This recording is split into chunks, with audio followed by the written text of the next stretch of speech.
Goodness gracious. The true unveiling here. Oh man, look at this! Whoa!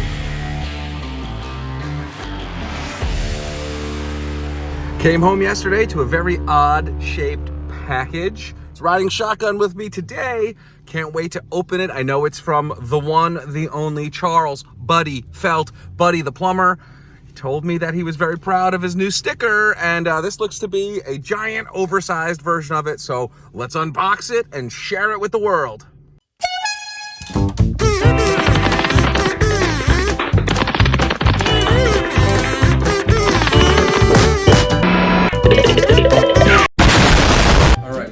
Mr. Buddy, let's see what kind of insane stuff you sent us over here. This box is one of the most honest shapes that I've ever received. So this ought to be good.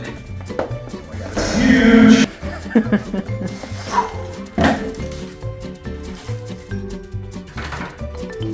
Oh my. Goodness gracious. The true unveiling here. Oh man, look at this. Whoa, that's... Hold on. God. That's kind of amazing. Pull it. Look at that. Oh wow. It's like a nice poster that he's made that's not even like, I thought it was gonna be a giant oversized sticker, but it's like a little look at that, it's got a little baby on there, his grand buddy. Look, Moxie stuff. This is fantastic. What a nice present. Thank you, Mr. Phil. Thank you, buddy. Appreciate it, man. This will go in a position of prominence.